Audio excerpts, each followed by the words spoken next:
Well guys, here we are. Unfortunately, over the past couple of days, I have been dealing with a little sickness, so if I sound weird, that explains it. That was also kind of reason why I didn't have a video for yesterday's game, but I'm kind of combining them both into one for the back-to-back. So with that, let's start it off. I'm gonna be honest right now, the game's not even over. They're down 79-97 with 7 minutes left in the fourth, and these games both tipped off at 10:30, so they finished late.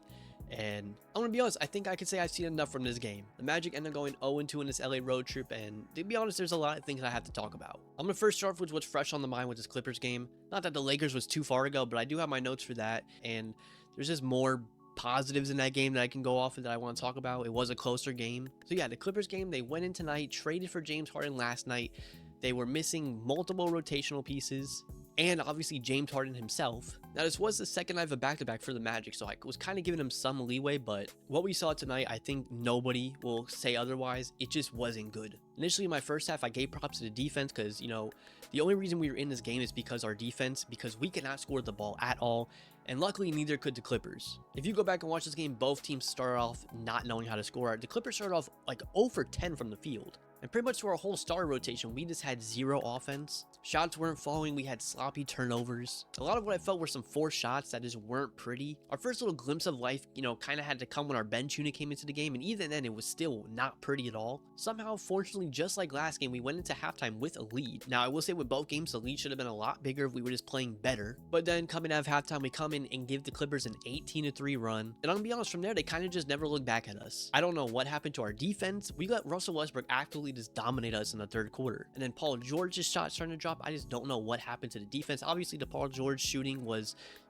you know, some of it was good defense. He just better shot making, but we can't give the pass to Russ. He was just driving at will, getting easy layups. And my absolute biggest just pet peeve is just free throws. We can't hit free throws. It feels like we split every pair of free throws. The last 3 trips at the line that I can remember this game was Cole Anthony going 1 for 2, Gary Harris going 0 for 2, and then Cole Anthony going 1 for 2 again. Like, it just doesn't make sense. Wendell was constantly splitting, and then Paolo, I don't know. It's only game 4, and I don't want to be too hard on Paolo right now, but he hasn't been looked good. We're going to be honest about players. He hasn't looked good, and most of my direction on that is pointed in this LA trip. I'm obviously not turning my back on him at this point, but if we're speaking facts right now, he's not playing well. And I'll be honest, it just looks like he's in his own head at this point. Tonight, it seemed like he was really just trying to force things, and it just wasn't going his way. He was getting blocked. He was getting stripped. The skill set is still there. It's just the confidence at this point. I don't know if that has to do anything with how much he played over the summer, but at the same time, like, Franz also played over the summer, and while he hasn't been exceptional,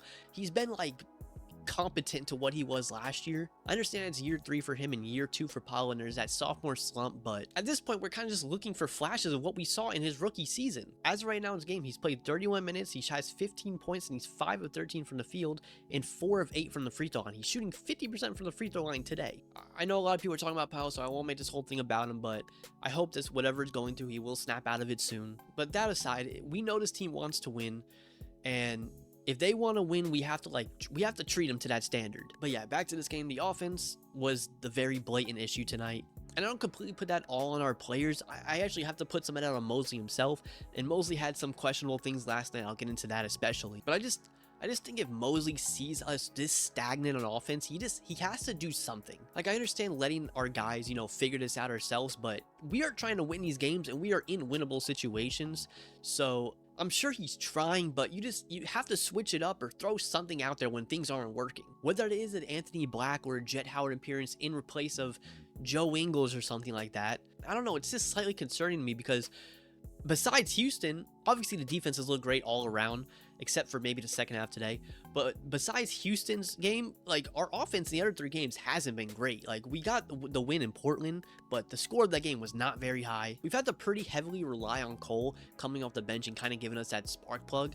And, you know, a spark plug off the bench is nice, but you can't rely on it every single game. And with that, let's go into the Lakers game last night. Obviously, we did lose that game, I believe 103-106. And obviously, that game's a little fuzzy in my head right now because I just watched a full other game in place of it. But in my notes, I do kind of have like a chronological order of like what I was seeing.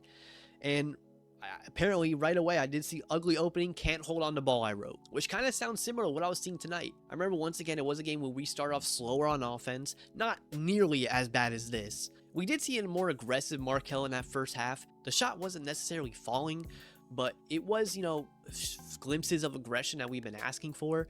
Just hopefully next time it would fall. I don't know what's going on with his shot. It has looked a little weird, not as fluent as it was. It kind of looked like it went back a little bit. I don't know if it's me and I'm reading into it too much, but that's just kind of what I feel like I've been seeing. He hasn't necessarily been bad. The passing and the playmaking still been there, but I just feel like the shot's been has a little more hitch than usual. But yeah, last night in the second quarter, after going down, we had the savior of the night, Gary Harris.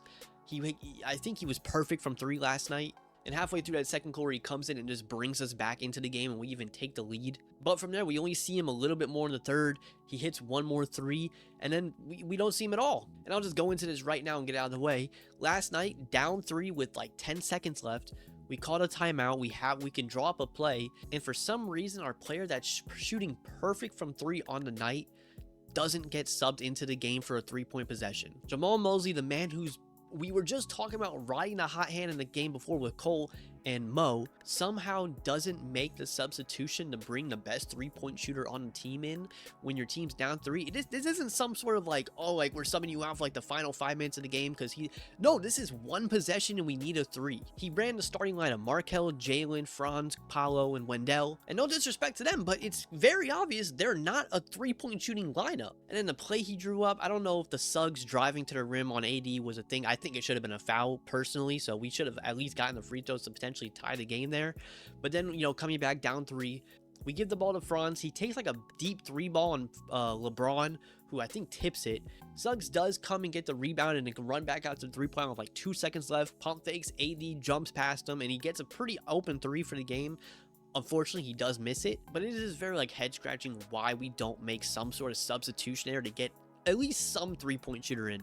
And I don't even think you need to take out Jalen right there. Jalen was playing amazing the entire game. Jalen was the reason we are in these games. His hustle, his defense, he's gritty. And even last night, the shot was semi-falling, 3-7 from 3, I believe. And for the weird fans out there who are making fun of him for being passionate about missing the game winner, you are like, what's wrong with basketball right now? Just like, that's just a whole weird situation going on. We did see J.I. last night, and for the first time, we did see him in both halves of the game. He definitely didn't play his best game, but I don't think he did that bad guarding LeBron. LeBron was able to get some pretty easy buckets on him, but I think overall, like, he did like a decent job. Obviously, there's just players that are just going to score on you, like LeBron, AD on Wendell. And with AD on Wendell, I also don't know what was going on there last night. Like, we just let him go one-on-one with AD all night, and honestly, that's just not gonna work. I don't care who it was. It could have been Wendell, it could have been Mo, it could have been Goga, it could have been Nikola Jokic. When you put someone one-on-one with AD, like, he's just gonna score the ball. There's just players in the league who are able to do that, and he's just one of those players where you just have to you got to send help. And last night, pretty consistently throughout the game, they didn't send help. They let him go one-on-one, and pretty much every time he either got the foul or made the shot. Now, AD does finish with 26 points and 19 rebounds, so that's not pretty, but I don't think it's fair to put all the blame on Wendell right there. Like I said, there aren't many other centers in the league who could do much more in that situation, but fortunately, we do get a chance at payback coming up this Saturday when we take on the Lakers again, but this time now in our arena in the Amway Center. This will be our second game in the Amway Center since that game versus the Rockets, so hopefully that crowd can come over and convert from what we saw that night, because we're going to need it to take on this team and get our revenge. But before that, our next game is up against the Utah Jazz coming up on Thursday. Luckily, it is the second night of a back-to-back for them, like the Lakers were last night, but hopefully this time we can take care of business with the Jazz and go back up above 500. As of right now, the Jazz are only 1-3 on the season. They're good. Lauri's great, so we have to, focus on that. He's a big, so hopefully we approach him differently than AD. He obviously has very different skill sets, so we're going to see what they do with that. And hopefully it's just another attempt of a game that Paul can go out there and try to break this slump that he's in. And yeah, at this point, I'm just glad that we're out of LA, out of the crypto.com arena. Whatever was in that arena, I don't want to go back there anymore this year. I don't think we do, so we're good on that. Hopefully our guys use this as a wake-up call and you're like, okay, like, we got to get serious now. Like, we took care of 2 bad teams, but now we've shown that we can compete with these better teams, but we want to beat the better teams. Last year, we were okay with competing, but this year is not last year. We want to win this year. We have goals and expectations this year, and unfortunately, the only way to those goals is to win games, so we have to, the pity wins aren't a thing anymore. So yeah, guys, I don't know. This was a little more rantish than, the past videos because, this is the first loss that we've had.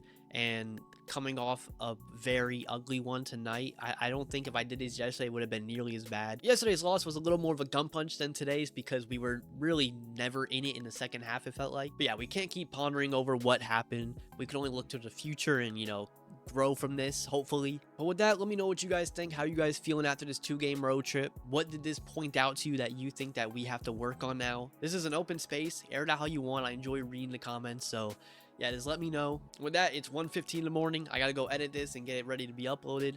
I still don't feel well, so I'll catch you on the next one, and I'm out. Peace.